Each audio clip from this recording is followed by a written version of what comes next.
You're listening to the MMA Brothers Podcast, coming to you from Toronto, Ontario, Canada. Your source for UFC news, previews, and post-fight coverage. Hosted by your favorite duo, Daryl and Asher. Let's get it started. What's up, guys? Welcome back to another episode of the MMA Brothers Podcast. I'm with Gabe. He's a commentator on the MMA Brothers Podcast as well. Gabe, how you doing? I'm good, man. How are you? Good, man. So I wanted to break down some Michael Chandler versus Dan Hooker, the fight that took place in UFC at UFC 257. I know you're a big Hooker fan. Not Hooker, sorry. I know you're a big Chandler fan. So how was it? Yeah, how did it feel to see Chandler win in that fashion? It was great, man. As we said before, like I've been singing this guy's praises for years.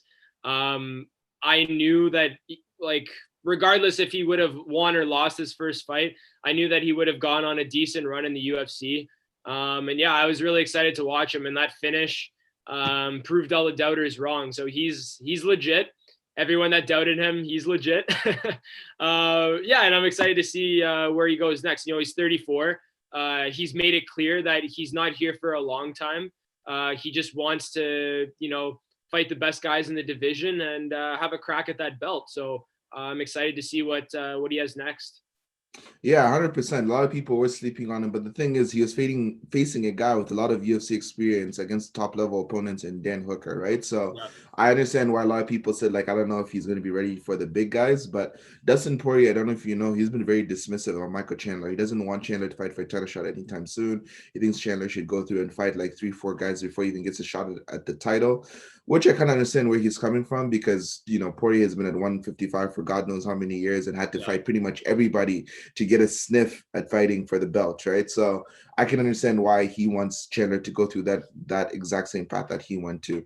But before we get into Poirier chats and stuff like that, I do want to share the fight so we can walk through step by step how Michael Chandler was able to beat Dan Hooker. So just want to make sure, Gabe, you can see my screen just fine. It's just coming up here. Okay. There we go. Sweet. Yep, there we go. Okay, so let's check it out.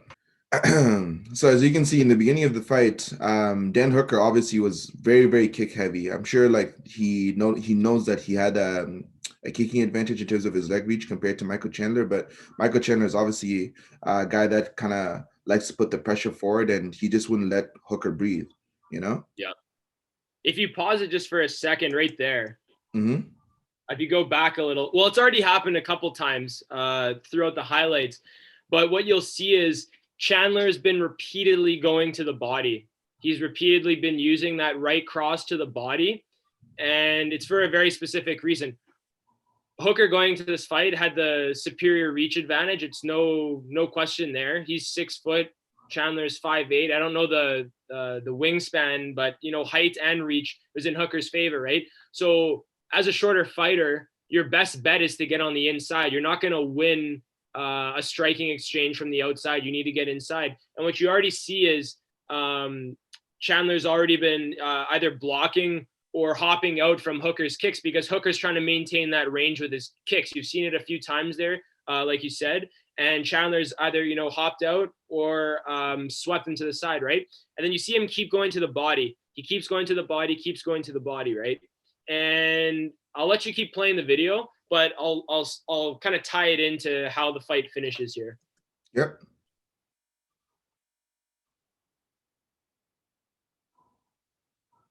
Oh, that leg kick looked like it messed up Chandler, actually. So right there. So yeah, that one leg kick did kind of, tingle him a little bit, right? But you look at that finishing sequence, right? He goes to the body again, and then he goes for that hook to put him to sleep, okay? As a shorter fighter, that's probably one of the most, I wouldn't say, I don't know how to put it, but Chandler pretty much baited him the entire fight, because really all he threw is that right cross to the body. He kept throwing the right cross. And what eventually happens is Hooker, whether or not he's expecting it or not, he's going to react to it somehow. He's going to react to that right cross to the body. Mm-hmm. And what you see there in the finishing sequence is Chandler throws it again, But this time he throws that hook when Hooker has his hands down and puts him to sleep. But all the other times, Chandler's just going cross and then bouncing out. He's a very explosive fighter. That's one of his biggest assets is he's explosive. And so as a shorter fighter, he's able to bounce in and out very fast, right? And he makes him untouchable. So even though like a lot of people were saying, oh, well, why did Hooker lose? He has the reach advantage. Reach doesn't mean anything if you can't maintain it. If a guy's always working inside of you, you're losing. A shorter fighter, it's like Mike Tyson. He would always rip those body shots, right? And then finally go for like the finishing hook to the head. It's because once a shorter fighter is inside of a tall fighter, there's no advantage anymore. You can't throw punches down on a guy like this when the shorter fighter is ripping you on the inside. So as you saw here, Hooker kept getting these body shots, and then he wasn't expecting the hook on the last one, and that's what put him to sleep. So 100%. Yeah.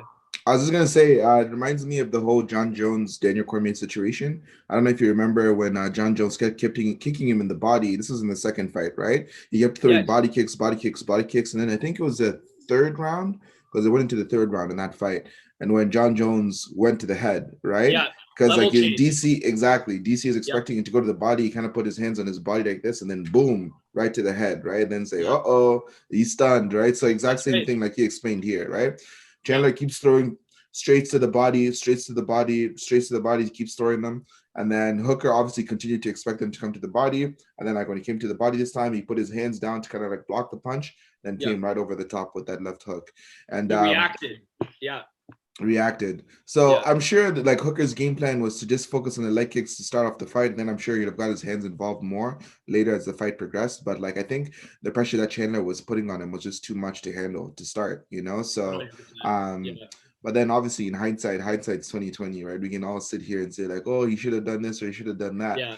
At the time, if it went to the second round, we could have said like Hooker had the perfect game plan, man. Like everything he was doing was working to a T. But because he got knocked out, then everybody's like, dude, what the hell are you doing? Like you should have like fought better. You know what I mean? So yeah, it's tough, man. So what do you think is next for Chandler now that he's got his first one in the UFC? Well, I would have to kind of agree with Poirier in a way, saying he shouldn't fight for the title right away. Chandler was a champion in Bellator. Bellator is a great promotion. Lots of people kind of hack on it, but there's a lot of great talent in Bellator. But I would say, honestly, I'd like to see Chandler and Gaethje. I think that would be a really good fight. That would be a war. I don't see that one ending in round one like this one. I see that one being a 5-round war, kind of like when Chandler, I believe, well, both of the Alvarez fights went deep. He lost one, won one, but they went pretty far. They didn't quite go the distance, but they went far, and it was a bloodbath. So I think him and Gaethje would be a really entertaining fight. And then if he beats Gaethje decisively, yeah, why not put him in a title fight, right? Depending who's in the running there. But I definitely have to agree with Dustin that he should probably fight, 1 or 2 more fights to really cement himself in there, right? I mean, I think is he number 4 now? They changed the rankings on Monday. I haven't checked the rankings yet, but yeah. They shuffled up a bit, and Chandler, because he was non-ranked, and now I think he's 4. Yeah, he's 4. Ferguson's 5. Connor's 6. So that's kind of how they shuffled it. But yeah, I mean, I just want to see him fight, man. Like, I don't want to see him win the belt and then be like, okay, I won the UFC title and like I've done all I need to do. I want to see him, have a couple fights and really put the division on notice, right? So if he beats Gaethje, after that, maybe 1 more fight and then the title, or who knows, it could be the title next. The UFC kind of just does whatever they want to do. So yeah, whoever he fights, it's gonna be bombs. So yeah, I mean, Chandler could face RDA. Chandler could face Oliveira. He could face Poirier. It all depends on the direction that the UFC wants to go with him, right? But who knows? I mean, if he does win his next fight, even if it's not for a title, he could find himself fighting for a title by the end of the year if he does decide to fight at least 3 times this year. So The future is looking good for him. It was a hot start. Obviously, that's if you want to have the best start in the UFC, a first round KO is not a bad way to get it done, right? So over a number 6 guy. yeah, exactly. So especially against a durable guy like Dan Hooker. Like I don't know when the last time Dan Hooker has been punched once and then he went down like that, right? So Not often. Yeah, not often. That guy has a chin on him. But anyways, that's our breakdown for the Michael Chandler versus the Dan Hooker fight. We're gonna hit you with another episode breaking down what we think about Alistair Overeem against his fight against Volkov, which is not happening this weekend, but next weekend. CFC fans have to cry. We don't have any fights this weekend, which is unfortunate. But look out for another breakdown for that fight, guys. Thanks for listening. Thanks, Gabe. Thanks for listening to the MMA Brothers Podcast. We hope you enjoyed this episode, and if you did, please give us a follow on our socials. You can check out a description of this episode for more, but don't forget to connect with us on Instagram at MMA Brothers Pod. We'll see you on the next episode.